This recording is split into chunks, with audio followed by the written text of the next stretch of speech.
Hello viewers, আসসালামু আলাইকুম। কেমন আছেন? আশা করি সকলে ভালো আছেন। তো কুরবানির ঈদ স্পেশাল ঝরঝরে পোলাও রেসিপি নিয়ে চলে এলাম আপনাদের মাঝে। ঈদের সময় তো আমরা সবাই পোলাও পছন্দ করি। পোলাও শুধু ঈদ না, এমনি সময়ও আমাদের বাঙালিদের খুবই প্রিয়। তো আমি তাই নিয়ে এলাম যে ঝরঝরে পোলাও রেসিপি এই কুরবানি ঈদে স্পেশাল। তো আশা করতেছি আজকের এই রেসিপিটি অবশ্যই আপনাদের ভালো লাগবে। আপনারা যদি এই স্টেপ বাই স্টেপ এভাবেই রান্না করেন তাহলে আপনার বাসারও পোলাও হবে ঝরঝরে ও সুস্বাদু। অল্প উপকরণেই এত সুস্বাদু ঝরঝরে পোলাও রেসিপি না দেখলে বুঝতে পারবেন না। ঘরোয়াভাবে এই স্বাদের রেসিপি। ওয়েলকাম ব্যাক রমণী রান্নাঘর ব্লগ। তো আমি নিয়েছি এখানে চিনি গুঁড়া চাল 1 কেজি। তো আমি চালটা আগে ভালো করে ধুয়ে নেব। তো চালটা আপনারা প্যাকেট ছাড়াও নিতে পারেন, এটা আপনাদের ইচ্ছা। আমার কাছে প্যাকেট ছিল তাই আমি প্যাকেটই ব্যবহার করতেছি। তো আমি এখন চালটা খুব সুন্দর ভালো করে ধুয়ে নিব, ধুয়ে পানিটা ঝাড়তে দেব। তো ভালো করে আগে কচলে ধুতে হবে। আর এমনিতে খোলা প্যাকেটের মানে যেটা খোলা থাকে প্যাকেটের না, সেখানে কিন্তু কোনো সময় পাথর বা ধান থাকে। তো আপনারা ওইটা আগে ভালো করে বেছে নেবেন। প্যাকেটে থাকে না এমন না, প্যাকেটেও মাঝে মধ্যে 2-1টা থাকে। তো অবশ্যই ভালো করে সেটা বেছে নিতে হবে, না হলে এটা দাঁতে লেগে যাবে। আর পাথর যদি দাঁতে লাগে তাহলে কিন্তু খাওয়ার স্বাদটাই নষ্ট হয়ে যায়। দেখুন বন্ধুরা, আমি কিন্তু খুব সুন্দর করে চালগুলো ধুয়ে নিয়েছি। এখন আমি একটা পাতিল বসিয়ে দিলাম। তো পাতিলটা গরম হওয়ার সঙ্গে সঙ্গে আমি দিয়ে দিলাম তেল। তেলটা একটু গরম হতে হবে। আপনারা চাইলে এখানে ঘি বা ডালটাও ব্যবহার করতে পারেন। আমি এখানে সয়াবিন তেল দিয়ে দিয়েছি। তেলটা গরম হওয়ার সঙ্গে সঙ্গে এখন আমি পেঁয়াজ দিয়ে দেব। পেঁয়াজগুলো আমি খুব সুন্দর চিকন চিকন করে কেটে নিয়েছি। পেঁয়াজগুলো অবশ্যই চিকন চিকন করে কেটে নিতে হবে, না হলে হবে না। পেঁয়াজগুলো কিন্তু লাল লাল করে ভেজে নিতে হবে, একদমই কাঁচা কাঁচা থাকা যাবে না, অবশ্যই লাল লাল করে ভেজে নিতে হবে। তো এখন আমি দিয়ে দিলাম এলাচ, ডালচিনি আর তেজপাতা। সাদা এলাচ, কালো এলাচ দেওয়ার প্রয়োজন নাই। পোলাওয়ে কোনো স্বাদের দরকার নেই যে আপনার কালো এলাচ দিতে হবে, এরকম কোনো প্রয়োজন নেই। তো সাদা এলাচটা দিলে পারফেক্ট। তো পেঁয়াজটা দেখুন হয়ে গেছে। আর আমি কিন্তু এখন দিয়ে দিচ্ছি চালটা। আপনারা চাইলে কিন্তু বেরেস্তাটা কিছুটা উঠিয়ে রাখতে পারেন, যেটা আমিও উঠিয়ে রাখি সব সময়, যে পরবর্তীতে যদি বাচ্চারা চায় দিব, না হলে এমনিতেই খাবে। তো আমি এখন ভালোভাবে চালগুলো কিছুক্ষণ নেড়ে চেড়ে একটু ভেজে নেব। অতিরিক্ত ভাজতেও যাবেন না, তাহলে কিন্তু চালগুলো ভেঙে যাবে। যে কোনো জিনিস অতিরিক্ত কোনো কিছুই ভালো না, এটা আমরা সবাই জানি। তো আমি আস্তে আস্তে চালগুলা ভেজে নিচ্ছি। আর চুলার আঁচটা কিন্তু একদম মিডিয়াম টু লো করে দিতে হবে, না হলে চালগুলো ভাজতে ভাজতে পুড়ে যাবে এক সাইড দিয়ে। আর পুড়ে গেলে কিন্তু খেতে একদমই ভালো লাগে না। তো আমি কিন্তু দেখুন খুব সাবধানে আস্তে আস্তে করে ভালোভাবে আমি পোলাওটা তৈরি করে নিচ্ছি। আসলে রান্নার মাঝেই কিন্তু বোঝা যায় যে পোলাও কিভাবে কতটুকু পারফেক্ট হবে।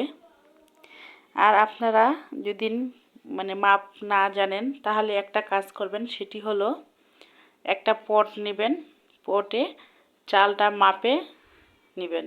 যদি 1 পট চাল হয় তাহলে 2 পটের একটু পানি কম দিবেন।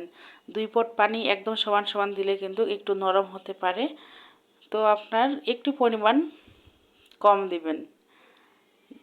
তো আর যদি 2 পট পানি চাল দেন তাহলে 3 পট পানি দিবেন, আর একটুখানি দিবেন অর্ধেক, 3 পট আর অর্ধেক পানি, তাহলে পারফেক্টভাবে হয়ে যাবে। আপনারা ঠিক এভাবেই প্রসেস অনুযায়ী করবেন, তাহলে বুঝতে পারবেন যে কতটা ঝরঝরা হয়। আসলে অনেকে আমরা জানি না, নতুন যারা রান্না করি, যে ঝরঝরে পোলাও আমরা কী করে করব। তো ওই টাইমটাতে কিন্তু আমরা বুঝতে পারি না। তো আমরা এই কাজটাই করতে পারি যে চাল পটে মেপে মেপে দিব, আর পরবর্তীতে সেই অনুযায়ী আমাদেরকে পানির পরিমাণটা দিতে হবে। যেমন 1 পটে 1.5 পটের একটু বেশি পানি দিতে হবে আর কি, এরকম। তো আমি একটু আদা দিয়ে দিলাম, জিরে বাটা একদমই দেওয়া যাবে না, আদাটা দিলে খুবই ভালো হয়, এটা আপনারা স্কিপও করতে পারেন। তো এখন এই পর্যায়ে একটু নেড়ে চেড়ে দিতে হবে যেন পারফেক্টভাবে পুরোটাই মিশে যায়, নাহলে এক পাশে সেদ্ধ হবে আর এক পাশে হবে না, এরকম একটা ভাব থাকবে। তো এখন আমি কয়েকটি কাঁচামরিচ দিয়ে দিব। কাঁচামরিচ দিলে খুব সুন্দর একটা ফ্লেভার আসে আর দেখতেও সুন্দর লাগে, এই জন্য কাঁচামরিচটা আমার খুব ভালো লাগে। যখন আমি পোলাওয়ের ঢাকনাটা তুলবো তখন খুব সুন্দর ফ্লেভার একটা নাকে এসে পৌঁছায়, আর আমার এটা খুবই ভালো লাগে। তো এখন আমি কিন্তু কিছুক্ষণ রান্না করে একদম মিডিয়াম করে দিয়েছিলাম, দেওয়ার পরে দেখুন চলে আসলাম, পোলাওটা কিন্তু অনেকটা হয়ে আসছে। তো এই পর্যায়ে কিন্তু আমি এখন গুঁড়ো দুধ দিয়ে দিব। ঈদের স্পেশাল এই জন্য বলেছিলাম যে গুঁড়ো দুধ দিলে কতটা লোভনীয় হয়। তো আমি এখন গুঁড়ো দুধ দিয়ে একটু আস্তে আস্তে মিশিয়ে নিব। এই গুঁড়ো দুধটা দেওয়ার ফলে খুবই সুন্দর হয়, খেতে দারুণ লাগে, একটা মিষ্টি মিষ্টি ভাব চলে আসে, সত্যি অসাধারণ লাগে। আপনারা চাইলে কিন্তু কাজু বাদাম, কিশমিশ, কাঠবাদাম এগুলোও অ্যাড করতে পারেন। তো আমি একটু সাধারণ আর অল্প খরচের মধ্যেই এত সুস্বাদু করব, তার জন্য আমি বেশি কিছু অ্যাড করিনি, সাধারণভাবেই আমরা দিলাম। অনেক সময় দেখা যায় বাসাতে কিশমিশ, কাজু বাদাম, কাঠবাদাম কিছু নেই, কিন্তু ভালো করে একটু খেতে ইচ্ছা করে। তো এই জন্য আপনাদের মাঝে আমি ঠিক এভাবে তুলে ধরলাম যে অল্প উপকরণে কিভাবে এতটা মজাদার সুস্বাদু একটা পোলাও রেসিপি করা যায় কোরবানির ঈদে, সেটাই আপনাদের তুলে ধরলাম। আশা করতেছি আজকের এই রেসিপিটি অবশ্যই ভালো লাগবে।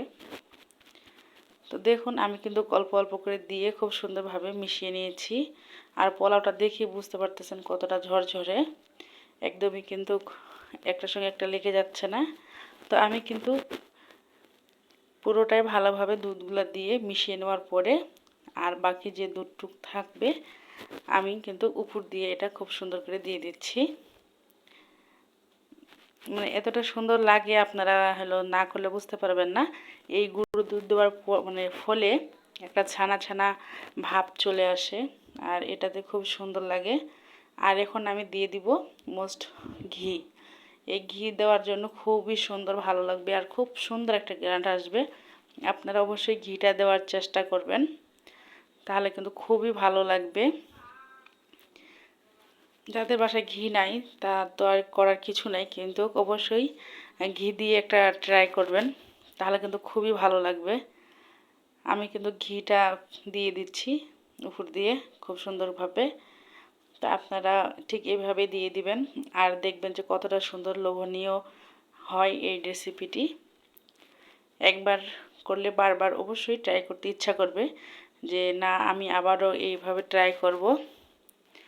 তো দেখুন বন্ধুরা কতটা সুন্দর, একদম পারফেক্ট। এখন আমি একটু নেড়ে চেড়ে দিয়ে আপনাদের দেখাচ্ছি, মাশাল্লাহ খুবই সুন্দর হয়েছে, দেখুন ঝরঝরে একদম পারফেক্ট পোলাও।